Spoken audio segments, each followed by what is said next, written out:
Bihar board study group channel में आप लोगों का स्वागत है। ठीक है, और हमारा जो है ये क्लास 9th की ज्योग्राफी की ये लास्ट चैप्टर है। ठीक है, एक्चुअल में जो आप एनसीईआरटी से अगर कंपैरिजन करते हैं तो एनसीईआरटी में जो है सो आपका 6 या 7 चैप्टर है या 9 चैप्टर है क्लास 9th में, लेकिन इसमें 13 चैप्टर है। तो 13 चैप्टर जो एक्स्ट्रा जो चैप्टर है वो बिहार के बारे में जो है सो इसमें बताया गया है कि बिहार के बारे में एक्स्ट्रा डिस्कशन किया है इसने। ठीक है, बाकी जो है सो एनसीईआरटी में आपका मतलब कि इतना ही है, इससे कम ही है।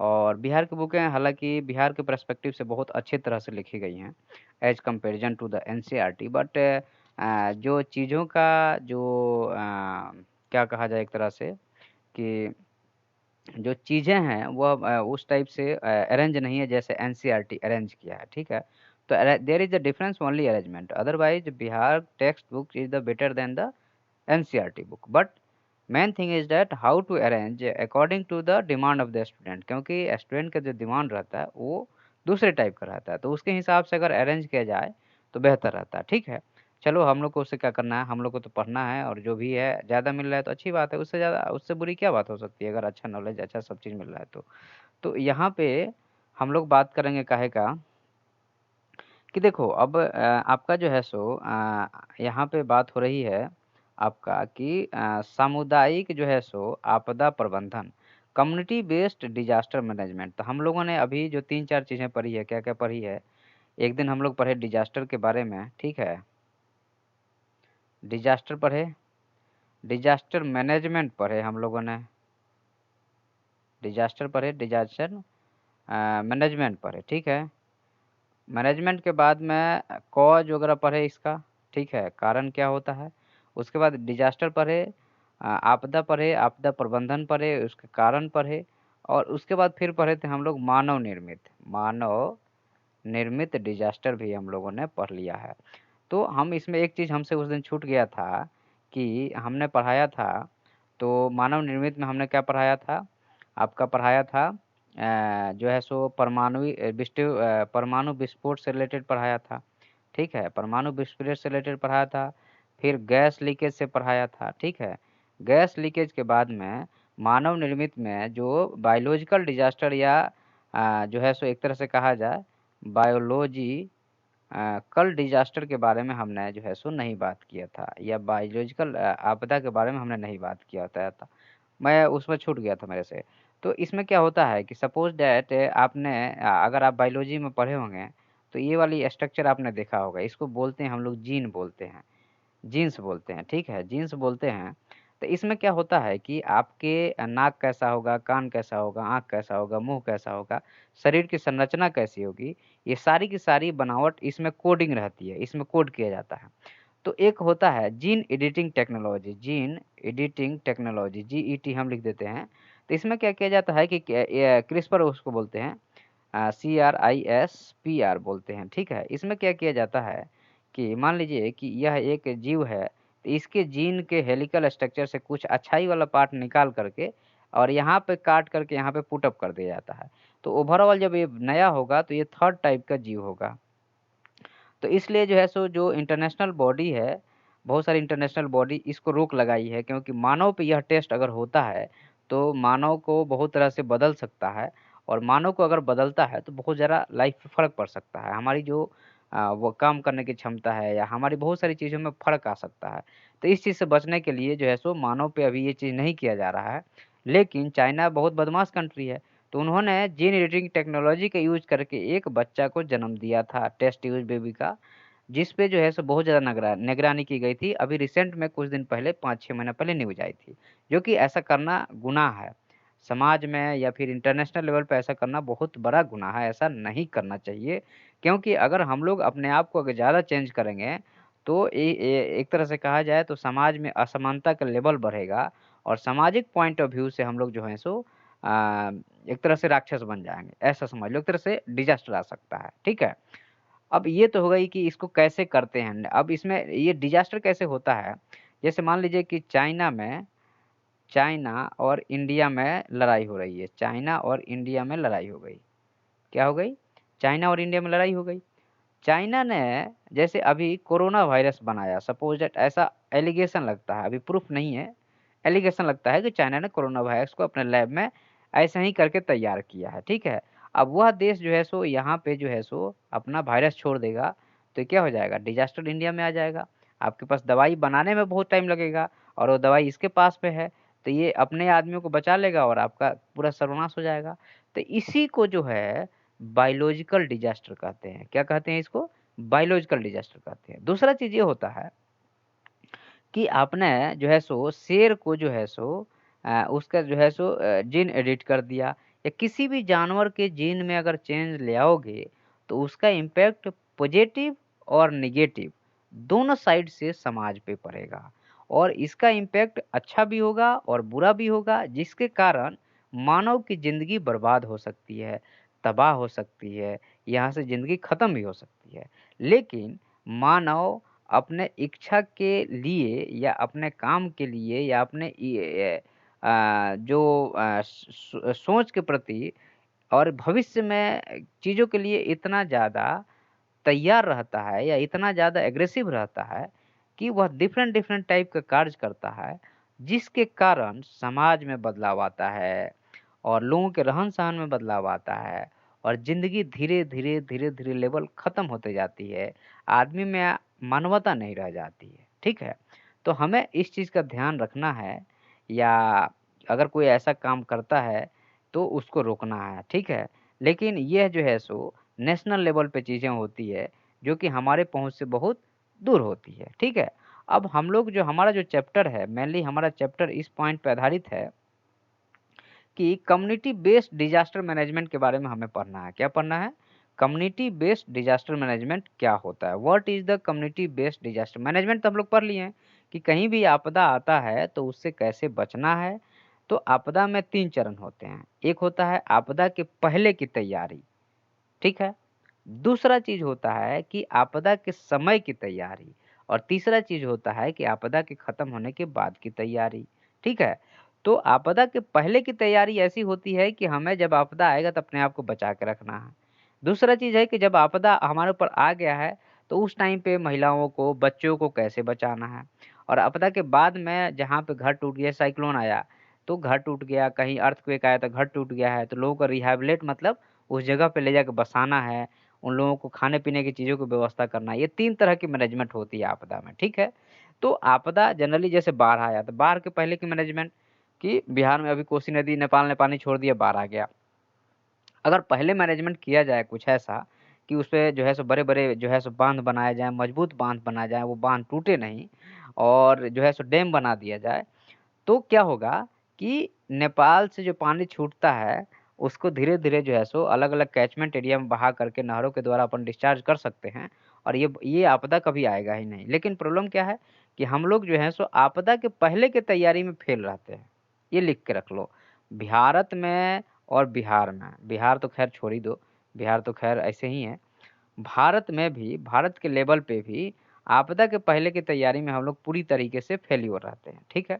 हम लोग काम जब चालू करते हैं जब आपदा आ जाता है, तो भैया थोड़ा अनाज बाँट दो, थोड़ा ये कर दो, थोड़ा उससे मतलब नहीं है। ये आपके लिए बिल्कुल एक्सेप्टेबल नहीं है, क्योंकि एक बार एक बार मान लीजिए कि बाढ़ आ गया, तो साल भर के लिए अनाज खत्म हो गया, अनाज होगा नहीं। दूसरा चीज़ ये है कि बीमारियाँ हो जाएगी। तीसरा चीज़ ये है कि हो सकता है कि मिट्टी के ऊपर अच्छी मिट्टी भी आए और खराब मिट्टी भी आए, तो उपजाऊ पे भी फ़र्क पड़ सकता है, ठीक है? तो हमारा जो है यहाँ पे चैप्टर में क्या बोलता है कि यहाँ पे जो है सो अवेयरनेस, अवेयरनेस अवेयरनेस यह हालाँकि इसको हिंदी में जागरूकता बोलते हैं। क्या बोलते हैं? जागरूकता। तो देखो हम लोग मनुष्य एक सामाजिक प्राणी है, तो मनुष्य काहे में रहेगा? कम्युनिटी में रहता है। कैसे रहता है? कम्युनिटी में रहेगा। तो कम्युनिटी में रहेगा मतलब समुदाय में रहता है, चाहे गाँव में रहे, चाहे शहर में रहे, चाहे नगर में रहे, चाहे देश में रहे, चाहे विदेश में रहे। हमेशा अकेला कोई घर होगा, तो वो अकेला ही रहेगा, लेकिन हमें कम्युनिटी में रहते हैं। तो कम्युनिटी में अगर कोई आपदा आती है, तो सब लोग मिल करके उसको सुलझाते हैं। तो यही है कम्युनिटी बेस्ड डिज़ास्टर मैनेजमेंट, ठीक है? जैसे सपोज़ दैट कि आपका कोई गाँव है और वहाँ पे आगजनी हो जाए। आग लग जाए तो सब लोग, गांव के लोग जुट जाते हैं, पानी डाल के बुझा देते हैं, ठीक है। तो यह लोकल लेवल का मैनेजमेंट हो गया। लेकिन अगर मान लो कि बाढ़ आ रहा है, तो बाढ़ आ रहा है तो बाढ़ के पहले क्या करना है, बाढ़ के समय क्या करना है, बाढ़ के बाद क्या करना है। अगर कोई सरकार का अधिकारी कर्मचारी जाके अगर लोगों को समझाए कि बाढ़ के पहले हम ये करते हैं, बाढ़ के बाद हम ये करते हैं, तो लोग इससे क्या होंगे, लोग इससे समझ पाएंगे चीज़ों को। और जब लोग समझ पाएंगे तो अच्छे से चीज़ों को अपने स्तर पे मैनेज कर पाएंगे। तो एक ह्यूमन रिसोर्स डेवलप होगा। देखो, मानव जो संसाधन है, मानव एक संसाधन है। कब? जब इसको आप शिक्षा दो, ठीक है। जब शिक्षा दो, उसके बाद में क्या दो, शिक्षा के बाद में इसको जो है सो स्वास्थ्य सुविधाएं दो, ठीक है। शिक्षा स्वास्थ्य सुविधाएं हो गया, शिक्षा हो गया, स्वास्थ्य सुविधा हो गया, और बहुत सारी चीज़ें हैं। अगर आप इसको देते हो तो मानव एक बढ़िया संसाधन है। तो वैसे ही ये डिजास्टर मैनेजमेंट में यह मानव जो है सो आपकी मदद तब करेगा जब आप इसमें वो चीज़ भरोगे। मानव का दिमाग एक कंप्यूटर है, जो सॉफ्टवेयर भरोगे वैसा काम करेगा, सिंपल सी बात है। तो वैसे ही है कि उस दिमाग में जो है सो सही चीज़ भरना है। तो आगजनी हो गई, डकैती हो गई, जैसे अभी विकास दुबे, यह डिजास्टर किया कि 8 पुलिसकर्मियों को मार दिया, ये भी तो डिजास्टर ही है। जानवरों का हमला, जैसे सिलीगुड़ी में आप जाओगे, बिहार में या सिलीगुड़ी में, तो झुंड के झुंड हाथियाँ आती हैं। तो हाथियों में क्या ऐसा है कि ये मान लो कि आपकी हाथी है, तो बड़ी हाथी रहती है तो उसको पता है, ये रूट पता है कि हमको इसी रूट से जाना है। तो भले आप यहाँ पे क्या करो कि यहाँ के पेड़-पौधे काट दो, यहाँ पे बसें टलने लगे, लेकिन बड़ी हाथी यहीं से जाएगी क्योंकि उसको पता है कि हमारा रूट यही है। तो उसमें क्या होता है कि अब आप यहाँ पे अपना खेती करने लगे हो, लेकिन पहले के ज़माने में वो हाथी, मतलब करोड़ों साल से वो हाथी अपने जो है सो मदर है, अपने बच्चे को वही ज्ञान देती आई है, बच्चा उसके बच्चे को ज्ञान देते आया है, और उसका रूट वही रहा है। लेकिन आज आपने क्या किया है कि अपने लालच के चक्कर में वहाँ पे उसके रूट को खराब कर दिया है, खत्म कर दिया है। लेकिन जो उसके पुरखों ने जो रूट सिखाया है वो तो उसी रूट से जाएगा ना। और जब उस रूट से जाएगा तो आप यहाँ मिलोगे, तो आप और उसमें लड़ाई हो जाएगी, और आपके कुछ उसके मरेंगे, कुछ आप लोग मरोगे। तो इस तरह से जो है सो जानवरों का हमला होता है। तीसरा चीज़ है कि रोग, जैसे कोविड-19 में मास्क लगाना है, हैंड सैनिटाइज़र करना है, लोगों को 2 गज की दूरी रखना है। ये क्या है? ये अवेयरनेस है ना, ये जागरूकता है ना। लेकिन इतने बेवकूफ़ लोग हैं कि इसी को नहीं फ़ॉलो करते हैं, और उसी के चक्कर में लॉकडाउन लगाना पड़ता है। ये नहीं समझते हैं कि तुम बीमार पड़ोगे तो सिर्फ़ तुम बीमार नहीं पड़ोगे, तुम्हारा पूरा परिवार बीमार पड़ेगा, और तुम्हारा पूरा परिवार खत्म हो जाएगा। लेकिन प्रॉब्लम कहाँ पे है? हमको कोविड को होगा, हमको ये कोई बीमारी नहीं होगा। झाड़-फूँक करने लगते हैं। अरे कौन-सी झाड़-फूँक, जादू-टोना की बात करते हो यार? बेवकूफ़ जैसे बात कर रहे हो, इसकी ज़रूरत ही नहीं है। तुम जो करना है वो करो ना, वो सब नहीं करके फालतू के काम करते रहते हो। तो ये सब क्या है, ये आगजनी, डकैती, जानवरों का हमला, रोग, ये सब जो है सो लोकल लेवल पे डिज़ास्टर होते हैं, और लोग अपने तरीके से उसको मैनेज करते हैं। लेकिन अगर उसको सही इनपुट दिया जाए तो और अच्छे से मैनेजमेंट हो जा सकता है। और जब और अच्छे से मैनेजमेंट होगा तो आपकी लाइफ स्टाइल बदल सकती है, लाइफ स्टाइल में चेंज आ सकते हैं। जैसे सपोज डैट, अगर आपको पता है कि या आग लगी है तो CO2 छिड़क देंगे, तो जब CO2 छिड़क दोगे तो आग बुझ जाएगी, तो आपका नुकसान कम होगा। अगर मान लो पूरा चीज़ जल जाए तो लाइफ़स्टाइल बदल जाएगी। जब पैसा ही नहीं रहेगा, घर ही नहीं रहेगा, तो आप कहाँ जाओगे? टेंट लगा के रहोगे ना। कि कितनी चेंज हो गई लाइफ़स्टाइल। तो disaster management is the key to change your lifestyle. Okay. Now we consider here, अब हम लोग भारत परंपरागत रूप से सामुदायिक आपदा प्रबंधक का समाज है। यह स्टेटमेंट है कि भारत आज से नहीं, बहुत पहले से हम लोग समुदाय में काम करते हैं, ठीक है। और हमारी सभ्यता जो है सो हजारों साल पुरानी है। इतनी पुरानी सभ्यता वर्ल्ड में कहीं नहीं है, इतनी डाइवर्स सभ्यता वर्ल्ड में कहीं नहीं है, इतनी डाइवर्स रिलीजन वर्ल्ड में कहीं नहीं है, ठीक है। लेकिन हम लोग हिंदू मुस्लिम करते रहते हैं। अरे भैया, हिंदू मुस्लिम है इस देश में, उखाड़ के फेंक तो नहीं सकते हो। तुमको तो यहीं रखना, उन्हीं के साथ रहना है। मिल-जुल के रहो ना। नेता-नेतागिरी में क्या रखा है? नेता तो अब 4 दिन आएगा, बोलेगा और चला जाएगा। देखो, वोट खत्म हो गई, नेताजी गए अपने घर। साथ में तो आपको रहना है भाई साहब। तो सोच समझ के रहना है, मिल-जुल के रहना है, सबके साथ में रहना है। चलो, तो हमारा समाज सब लोग एक साथ रहते हैं, पता है हम लोगों को, ठीक है। दुख हो चाहे सुख हो, गांव के सभी लोग मिलजुल के बांट के रहते हैं, ठीक है। सामुदायिक सहयोग है, हर शादी हो, ब्याह हो, श्राद्ध हो, किसी को जलाना हो, कुछ करना हो, सब लोग गांव के एक साथ मिल बहर के काम करते हैं, ठीक है। अब यहाँ पे बात आती है, दो चीज आता है, देखो थोड़ा सा समझने वाली बात है। आज से पहले जब ऋग्वेद था, कौन सा वेद था? ऋग्वेद था। जब ऋग्वेद था तो वहां पे मान लो कि ये घर है, ठीक है, यह घर है, यहाँ पे खिड़की हो गया, ये घर है। तो यहाँ पे जो एक होता था वो हेड होता था घर का, और घर जो है सो पुरुष प्रधान था पहले भी। तो इसके हेड को हम लोग बोलते थे कुलप। क्या बोलते थे? कुलप। जो घर का सबसे बड़ा होता था, वो घर का मुखिया होता था, उसको कुलप बोलते थे। और यहाँ पे बहुत सारे घर बने होते थे पहले भी, और लोग साथ में मिलजुल के रहते थे, ठीक है। और जैसे दादाजी, परदादाजी, दादी जी, मामा, काका, भैया, मतलब सब लोग साथ में रहते थे। तो इसको हम लोग बोलते हैं ज्वाइंट फैमिली। क्या बोलते हैं इसको? ज्वाइंट फैमिली बोलते हैं। तो ज्वाइंट फैमिली में क्या होता है कि मान लो कोई बीमार पड़ गया, कोई को कोई काम है, कोई को कोई काम है, तो सब लोग मिल व्यवहार के काम कर लेते हैं, और इसमें जो है सो नुकसान कम होता है। लेकिन दिक्कत कहाँ पे है? ज्वाइंट फैमिली में कहाँ पे दिक्कत है? लड़ाई झगड़ा बहुत होता है, आपस में बहुत टकराहट होती है, आपस में प्यार भी होता है और आपस में टकराहट भी रहती है। दूसरा चीज क्या होता है? ज्वाइंट फैमिली में सब लोग एक दूसरे पे बैठे रहते हैं, तो इंडिविजुअल विकास नहीं होता है। और जब इंडिविजुअल विकास नहीं होता है तो डिसगस्ट एम्प्लॉयमेंट आता है, मतलब कि आप रोजगार में तो लगे हो, जैसे मान लो कि 2 लोगों की ज़रूरत है उस घर में, उस खेत में 2 लोगों की काम की ज़रूरत है, लेकिन घर के 15 लोग घुसे हैं उसमें, आउटपुट क्या है? 0 है। तो इस तरीके की चीज़ें आती है जॉइंट फैमिली में। वही आजकल जो शहरीकरण हो रहा है, तो यहाँ से निकल कर के जो है सो यहाँ पे आपका बेटा ने जो है सो अपना अलग घर बना लिया है। तो अब ये हो गया एकल फैमिली हो गया। यहाँ पे हस्बैंड, वाइफ और उसके बच्चे रहते हैं। कल के दिन हस्बैंड को किसी हो जाता है या वाइफ को किसी हो जाता है और हस्बैंड को ऑफिस भी जाना है, तो उसको बहुत दुःख का सामना करना पड़ता है। तो एकल फैमिली और जॉइंट फैमिली के अपने-अपने जो हैं सो रूल ऑफ लव हैं। अपने-अपने जो हैं सो तरीके हैं जीने के, कि किसको कैसे जीना है, ठीक है? लेकिन जॉइंट फैमिली ज़्यादा अच्छी है एकल फैमिली से। क्यों? क्योंकि दुःख और सुख में दोनों साथ में रहते हैं। समाज लेकिन अब उसमें क्या है, जॉइंट फैमिली पता है क्या है? जॉइंट फैमिली में हमको अंडरस्टैंडिंग को समझना पड़ेगा। अंडरस्टैंडिंग जब रहेगी तो जॉइंट फैमिली बहुत अच्छे से काम करेगी, और जब अंडरस्टैंडिंग नहीं रहेगा तो जॉइंट फैमिली अच्छे से काम नहीं करेगी। तो हमें इस चीज़ को समझना पड़ेगा, ठीक है। अनदर थिंग जो है आपका कि पर्व त्योहार मिलजुल के मनाना। अब जैसे समाज में क्या होता है कि अब ज़ाहिर से होली हो गई, दीपावली हो गई, छठ हो गया, जो बिहार के लोग मनाते हैं, तो सब लोग मिलजुल के ही मनाते हैं, सामुदायिक रूप में ही मनाते हैं, ठीक है।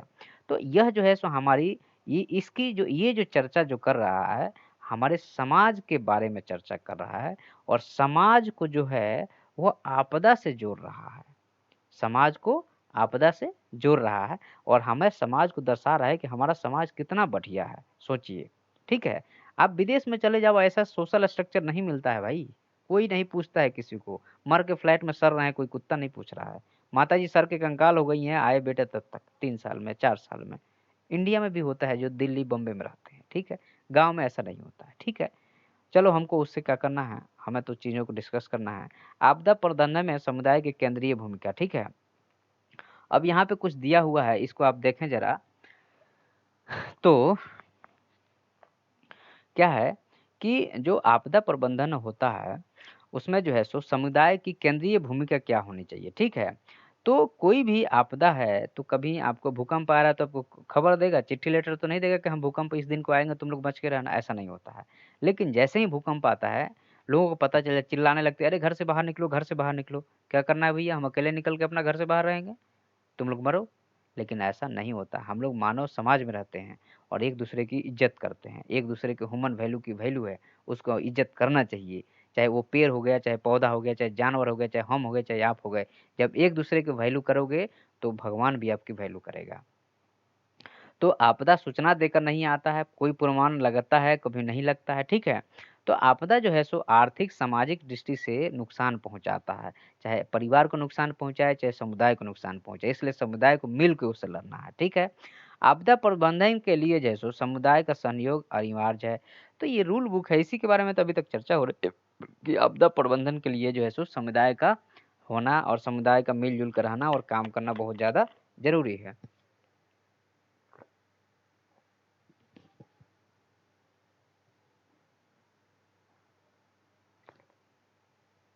ठीक है, गर्मी बहुत है, पंखा नहीं चल रहा क्योंकि आवाज़ आती है, इसलिए हमको गर्मी लग रही है। ठीक है, सॉरी। चलो आगे बढ़ते हैं। आपदाओं से निपटने के लिए समुचित तैयारी की आवश्यकता होती है। हम पहले ही बता चुके हैं कि आपदा के पहले की तैयारी फर्स्ट स्टेज होती है, सेकंड स्टेज होती है आपदा आने की तैयारी, और थर्ड स्टेज जो होता है आपदा के बाद की तैयारी। तो इन तीनों स्टेज में समाज की भूमिका या समुदाय की भूमिका मोस्ट इम्पॉर्टेंट है। और यह भूमिका कौन तैयार करेगा? तो गवर्नमेंट अगर तैयार करती है, कोई नॉन गवर्नमेंट ऑर्गेनाइजेशन तैयार करता है तो बहुत अच्छा है। There is a better way to manage the disaster when come before the people aware about the disaster. Suppose that मान लो कि कहीं पे बहुत ज़्यादा जो है सो पानी बरस रहा है या बाढ़ आ गया है, तो गांव के लोग मिलजुल करके सभी को जो है सो बच्चे को और औरतों को, बूढ़े माँ दादा दादियों को पहले अच्छे जगह पहुंचाएंगे, सुरक्षित जगह, फिर अपने जाएंगे। ठीक है, तो ये हमारा क्या है, जैसे आगजनी के खतरा होता है तो हम चर्चा कर चुके हैं। ठीक है, आपदा प्रबंधन जो है आपदा प्रबंधन के सामुदायिक घटक। ठीक है, आपदा प्रबंधन महत्वपूर्ण सामुदायिक कार्य है, ये तो बता ही चुके हैं आपको। और इसके 3 प्रमुख हैं, जैसे पूर्वानुमान हम पहले ही बता चुके हैं, चेतावनी होना, आपदा के समय की गतिविधियाँ और आपदा के बाद प्रबंधन कार्य करना, ये हम पहले ही बता चुके हैं आपको, इसमें कोई नई चीज़ इन्होंने बता नहीं रहे हैं। ठीक है, उसके बाद हम लोग बात करते हैं, इसके बाद जब ये खत्म हो जाएगा तो हम हो सकता है कि कल परसों से आप लोगों का मैथ चालू कर देंगे, क्लास 9th का रेगुलर मैथ खत्म करके फिर दूसरे हिस्ट्री वगैरह पे जाएँगे। ठीक है, उसके बाद में 10वीं का भी ज्योग्राफी चल रहा है, उसके बाद उसका मैथ चालू करेंगे और उसके बाद रेगुलर मैथ ही डालेंगे।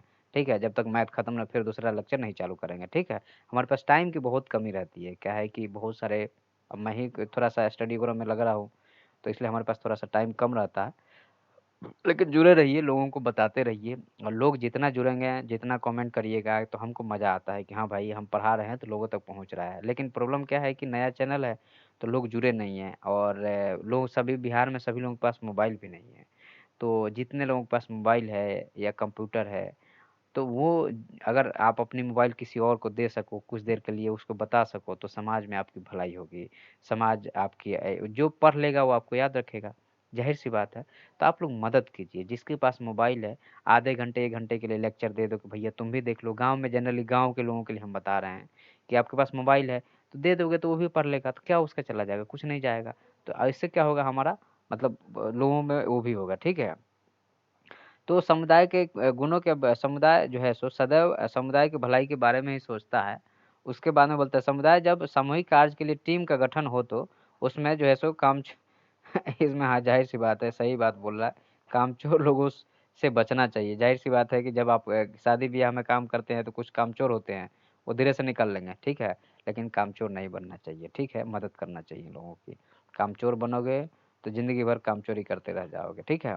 उसके बाद में जो है सो हमारे यहाँ समाज में आपको पता ही है कि जाति धर्म जो है सो बहुत जकड़ा हुआ है, जिसके कारण जो है सो जब आपदा आ जाता है तो मान लो किसी हरिजन के यहाँ जो है सो आपदा आ गया, ठीक है? तो अरे भाई, आपदा कोई देख के आता है, जाति धर्म तो देख के नहीं आता है। तो इन सब चीज़ों से ऊपर उठ के सोचना चाहिए। और आपको पता है, राजा राम, हम लोग जितने बात करते हैं, बड़े-बड़े संतों की बात करते हैं, उनकी जो अच्छी बातें हैं उसको कभी अपना अप्लाई नहीं करते हैं। राजा राम मोहन राय जात-पात को बोले कि होना नहीं चाहिए हमारे समाज में। दयानंद सरस्वती जात-पात को नहीं मानते थे। विवेकानंद जात-पात को नहीं मानते थे। लेकिन हम लोग उनकी जन्म तिथि को मनाएँगे, लेकिन जब उनके अच्छे कर्मों की जब बात आएगी कि इसके लागू करना है, तो सब पिछलग्गू हो जाएगा, निकल जाएगा सब। क्यों? क्योंकि दिक्कत यहाँ पे है कि वो बहुत कटु वचन है। कबीरदास हो गए, तो कटु वचन को मानना सबके बस की बात नहीं है। जो पढ़ेगा, जो बहुत ज़्यादा पढ़ेगा, चीज़ों को समझेगा। आपको पता है मंदिर कब आया भारत में? मंदिर एंशिएंट टाइम में नहीं था, मतलब कि प्राचीन काल में ऋग वैदिक हो गया, जितने भी वेद लिखे गए, उस टाइम पे मंदिर की पूजा नहीं होती थी। लेकिन आज देखो मंदिर की पूजा हो रही है। ये कब से शुरू हुई पता है आपको? 500 एडी से चालू हुई है, 600 एडी जब गुप्ता काल आया तब चालू हुई मंदिर की पूजा।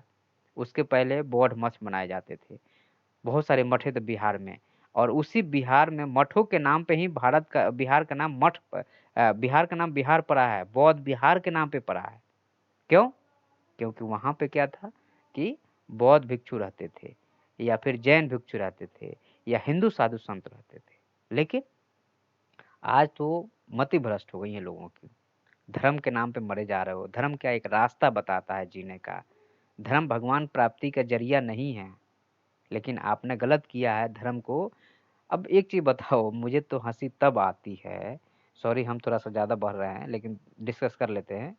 आप एक चीज बताओ कि कभी आसमान में नजर उठा के देखे हो? जब आप ऐसे देखते हो तो आपको क्या पता चलता है पता आपको? आसमान में ऐसी पृथ्वी अरबों खरबों है, और इस पृथ्वी को बनाने वाले कौन है आज तक किसी को पता नहीं चला है। लेकिन उस मंदिर में एक छोटा सा पत्थर का टुकड़ा ले जाकर रख देते हो, और उसके बाद लाठी उसके डेली ताला भी लगाते हो। भगवान, एक चीज बताओ, उस भगवान को तुम ताला में बंद कर रहे हो, पहला चीज। दूसरा चीज ये है कि मान लीजिए कि जो इतना बड़ा ब्रह्मांड बनाया है, आपके थ्योरी के हिसाब से उस पत्थर के टुकड़ा में हम मान लेते हैं, तो उसको ताला क्यों लगा रहे हो? उस पे कुत्ता क्यों मुत रहा है? पहला चीज। दूसरा चीज ये है कि सपोज दैट कि उसमें जो है सो भगवान है, तो अब भगवान खुद की रक्षा करने में असक्षम है? जो आप लठ लेके खड़ा रहते हो, अब मार काट करते रहते हो, अरे ये मूर्खता है, ये बहुत बड़ी मूर्खता है। आप जाके वेद पढ़िए, आप जाके अच्छे अच्छे राइटरों की बुक पढ़िए, तो इन सब चीज़ों से आप दूर हो सकते हैं। आप आईएएस आईपीएस की तैयारी करो तो आप इन सब चीज़ों से दूर हो सकते हैं। लेकिन आपको पढ़ना पड़ेगा, समझना पड़ेगा, नहीं तो इन्हीं चीज़ों में मर के कट के ख़त्म हो जाओगे, कभी डेवलपमेंट नहीं होगा। आप जाके वेस्टर्न कल्चर की बात करते हो, आप रसिया हो गया, चाइना हो गया, चाहे ऑस्ट्रेलिया हो गया, चाहे आपका अमेरिका हो गया, इंग्लैंड, क्यों डेवलप हुए? क्यों हमारे ऊपर इतना दिन राज किए? आपको पता है? मुसलमान हमारे ऊपर क्यों राज किया पता है आपको? वहां पे एक धर्म आया और वह इस्लाम धर्म था। इस्लाम 700 एडी में से पहले इस्लाम नहीं था। 700 एडी में जब इस्लाम आया तो उसने क्या किया कि विज्ञान का बहुत विकास हुआ। धर्म और विज्ञान एक साथ चलते हैं। जब विज्ञान नीचे जाता है तो रूढ़िवादिता बढ़ने लगता है, और तब क्या होता है, समाज में जो है सो आपका जीना हराम हो जाएगा। और जब साइंस चलते रहेगा, उसको जस्टिफाई करते रहेगा कि हाँ ये सही है, ये सही है, कोई दिक्कत नहीं है। लेकिन पहले क्या मानते थे कि इस पृथ्वी के चारों तरफ जो है सो सारे पंडित, सारे पुजारी और सारे जो पादरी थे ये बोलते थे कि पृथ्वी के चारों तरफ जो है सूरज चक्कर लगाता है। विज्ञान का विकास नहीं था। वैज्ञानिक ने बोला कि नहीं, ऐसा नहीं है, गलत है, तो उसको सूली पे चढ़ा दिए, उसको मारने लगे, पीटने लगे। लेकिन बाद में जब प्रूफ हो गया तो सब चुप हो गए। तो साइंस ही भगवान है, साइंस ही धर्म है। आप मान लो, समाज मान ले, तो उसका बहुत विकास हो जाता है, वह दूसरे जगह पे जाकर राज करता है। जैसे 500 साल तक हमारे ऊपर राज कौन किए पता है? मुसलमान लोग राज किए, और उसके बाद अंग्रेज राज किए। क्यों? क्योंकि हमारे पास, हम लोग जैसे इसी जाति धर्म में कट कर मरते रहते हैं। तो अच्छा जिंदगी जीना है तो इनसे ऊपर उठना पड़ेगा। भगवान को तो हम भी मानते हैं, लेकिन दिक्कत कहाँ पे है पता है आपको? भगवान को हम एनर्जी के रूप में मानते हैं। कार्य करने की क्षमता को हम लोग क्या कहते हैं? ऊर्जा कहते हैं। और वही ऊर्जा जो है सो भगवान का एक रूप है। चाहे सूरज भगवान का हम पूजा करते हैं, छठ में सूरज भगवान की पूजा होती है ना, तो उसमें काहे की पूजा होती है? ऊर्जा की पूजा होती है। नदी की पूजा करते हैं, काहे की पूजा करते हैं? ऊर्जा की पूजा करते हैं। तो आप ऊर्जा की पूजा करो, बढ़िया है, उसमें रूढ़िवादिता आती ही नहीं है। लेकिन जब उल्टा सीधा लोग अपने, अच्छा, धर्म को हमेशा पॉलिटिकल वे में यूज किया गया है, इसलिए प्रॉब्लम होता है। चलो हटाओ, बहुत ज़्यादा हम आगे बढ़ गए हैं। चलिए हम कभी बात करेंगे इस पे, जब हिस्ट्री पढ़ाएंगे तो आएंगे इस पे। तो समुदाय के हर व्यक्ति सजग रहना चाहिए जो है सो हमें आपदा प्रबंधन करने के लिए, ठीक है? सामुदायिक दंगे रुके, ये भी एक डिजास्टर ही है। सामुदायिक दंगा दिल्ली में हो रहा है, बहुत सारे लोग मर गए। आपदा का मतलब क्या होता है? बहुत सारे लोग मर गए। तो ये भी एक डिजास्टर ही है जिसको रोकना चाहिए हमें। समुदाय, और ये डिजास्टर क्यों होता है? समाज में सोच जो है उसमें अंतर आता है। तो लोग उत्साह साहस के साथ आवश्यकता के हिसाब से अपना काम करें, ठीक है? उसके बाद में है कि आपको समुदाय प्रबंधन के जो क्रियाकलापों की सूचना मिलते हैं, सार्वजनिक स्थानों की व्यवस्था करना, वहाँ पे जो है सो अल्पसंख्यक और दूसरे लोगों को ले जाना, मतलब इस टाइप के बहुत सारे कार्य हैं जो इसमें आते हैं, ठीक है। उसमें जो है सो मान लो कि यहाँ पे आपने लोगों को रिहैब किया है, रखा है, तो यहाँ पे जो है सो डॉक्टर की व्यवस्था होनी चाहिए, दवाई की व्यवस्था होनी चाहिए, खाने-पीने की व्यवस्था होनी चाहिए। ग्राम पंचायत इसमें अपना अच्छा भूमिका निभा सकता है। राहत कार्य के लिए जो सेल्फ हेल्प ग्रुप है उसमें वो काम कर सकते हैं, ठीक है। राहत कार्य में गड़बड़ी ना हो इसके लिए समन्वय टीम की भी व्यवस्था की जाए। प्रभावित लोगों को कम से कम स्वच्छ जल और भोजन की व्यवस्था हो, आपातकालीन शिविर की व्यवस्था हो, ठीक है। तो अब आपदा प्रबंधन समुदाय की भागीदारी को सुनिश्चित करना, ठीक है। तो इसमें अगर हम देखें तो बोलता है कि आपका जो है सो निकट विद्यालय, विश्वविद्यालय में जैसे अभी जो है सो कोविड में जितने हाई स्कूल थे सभी को अस्पताल, कोविड अस्पताल बना दिया गया था कि नहीं बना दिया गया था? अभी बनाया गया था ना? तो यह क्या है? यह आपदा प्रबंधन है। क्या है यह? आपदा प्रबंधन है। उसके बाद में जो है सो मंदिर, मस्जिद, गिरजाघर हैं उनको जो है सो आपने यूपी में आपने देखा होगा कि मस्जिद को ही जो है सो बहुत सारी मस्जिद कोविड के सेंटर बना दिया गया था। वैसे परिवार को सूची बनाना, वृद्ध गर्भवती महिलाएँ हो गई, बीमार हो गए, विक्षिप्त हो गए, इनको पहले व्यवस्था करना, हम पहले ही बचा चुके हैं। पंचायत भवन हो गए, ग्राम विद्यालय हो गए, अभी हमने इसके बारे में बात कर लिया है। आगजनी महामारी के समय में जो है सो मोबाइल फ़ोन की व्यवस्था होनी चाहिए ताकि सूचनाओं का आदान-प्रदान होता रहे। ग्राम स्तर के आपदा प्रबंधन की बात करते हैं तो इसके लिए जो है सो ग्राम पंचायत एक कमिटी बना सकती है, उसमें कुछ लोगों को वॉलंटियर को रख सकती है, उसमें ट्रेन कर सकती है, जब ज़रूरत पड़े तो उनका यूज़ किया जा सकता है। सेल्फ हेल्प ग्रुप इसको बोलते हैं। तो इसमें जो है सो आप 9 सदस्य ले सकते हैं। गाँव का प्रधानाचार्य, विद्यालय का प्रधानाचार्य, गाँव का मुखिया, गाँव के सरपंच हो सकते हैं। 2 जो है सो समर्पित लोग हो सकते हैं। प्राथमिक स्वास्थ्य केंद्र का डॉक्टर हो सकता है। एनएसएस जो है सो वो उसका आदमी हो सकता है। ग्राम सेवक हो सकता है। सहायक समूह की 2 महिलाएँ हो सकती हैं। तो ये 9-8 लोगों का एक समूह है। एक कमिटी बनाएगा जो काम करेगा, ठीक है इस पे। उसके बाद में आपको बात करें तो ग्रामीण आपदा प्रबंधन समिति के कार्य क्या हैं? तो पूर्वानुमान जो है सो लगा कर के अगर मिल गया जानकारी तो गाँव-गाँव तक पहुँचा दिया कि हाँ, बाढ़ आ रहा है, सुखा रहा है, ऐसा हो रहा है। जो भी आपदा आ रहा है उसमें तुरंत लोग सजग हो जाएँ। राहत शिविर में जो है सो अगर अगर मान लीजिए बहुत ज़्यादा है, लोगों को रिहाब किए हैं, तो वहाँ पे व्यवस्था किया जाए। राहत कार्य मुख्य रूप से लोगों को भोजन और पेयजल की व्यवस्था करना है, प्राथमिक उपचार की व्यवस्था और सभी को सुरक्षा देना, महिला, बच्चा, पुरुष को स्वच्छ जल रखना, ये सब चीज़ों को मतलब ये सारी चीज़ों को हमें आपदा में ये करना है, ठीक है? तो ये आपका जो है सो ये चैप्टर जो था वो खत्म हो गया है। और हमने थोड़ा-सा आज ज़्यादा ही बात कर लिया है। हमने किसी धर्म जाति के ऊपर बात नहीं किया। हमारा मेन मोटो था कि समाज में जो है सो इक्वालिटी आए और सब लोग बराबर रहें। इस पे हमारा मेन मोटो था, ठीक है? अगर किसी को बुरा लगा हो तो भाई सॉरी। लेकिन भगवान को जो है सो जो रूप है उसी में पूजा किया जाए तो सबसे बढ़िया है। नहीं तो कोई मतलब नहीं है। लाइफ में ऐसे ही चलती रहेगी और ऐसे ही हम लोग खत्म हो जाएँगे। सबको एक दिन तो मरना ही है, ठीक है? हटाओ इन सब चीज़ों को। और आप लोग जो है सो थोड़ा-सा लोगों को बताएँ इस चैनल के बारे में और ज़्यादा से ज़्यादा जागरूकता फैलाएँ। और अभी महामारी वगैरह चल रही है तो लोगों को अभी ऐसे ही स्कूल जाने की व्यवस्था नहीं है, तो कम से कम बच्चे पढ़ सकें, राइट डायरेक्शन में हम लोग चल सकें। और बिहार के लिए कोई एक भी डेडिकेटेड चैनल नहीं है जो पढ़ा सके और हम इसके लिए अगर कुछ काम कर रहे हैं, तो हमारा जैसे यूपीएससी के लिए अलग चल रहा है और सीबीएसई के लिए भी हम अलग से पढ़ा रहे हैं। सीबीएसई बोर्ड जो है सो स्टडी ग्रुप चैनल है, जैसे Bihar board study group channel है, वैसे CBSE board study group channel है। और दक्ष सिविल सर्विस अकेडमी करके हम एक अलग चैनल जिसमें आईएएस, पीसीएस की तैयारी कराते हैं, ठीक है? वो हमारा अलग है। तो आप लोग इससे जुड़िए और हमसे जुड़ कर के पढ़िए, सीखिए। अगर अच्छा लगता है तो ठीक है, नहीं अच्छा लगता है तो कोई बात नहीं। अगर कोई समस्या होती है तो कमेंट में ज़रूर बताइए। अभी कुछ लोगों का कमेंट था कि बोर्ड पे पढ़ाना है, लेकिन मेरे पास टाइम की बहुत कमी रहती है। इसलिए जो है सो इस पे है कि कहीं भी तैयार हो जाता है लेक्चर और जब भी टाइम फ्री मिलता है तो हम रिकॉर्ड करके डाल देते हैं। बोर्ड पे तो हमारे लिए एक जगह चाहिए ना। और उसके बाद में उसमें फिर इतनी सारी चीज़ें नहीं आ पाती हैं क्योंकि बोर्ड पे हर चीज़ को मेंशन करना बहुत टफ होता है। कंप्यूटर में आसान रहता है चीज़ों को और आजकल सारे लोग स्मार्ट क्लास पे पढ़ा रहे हैं, तो ये सबसे अच्छा माध्यम है आपसे जुड़ने का, ठीक है? थैंक यू फॉर सुनने के लिए हमारे लेक्चर को।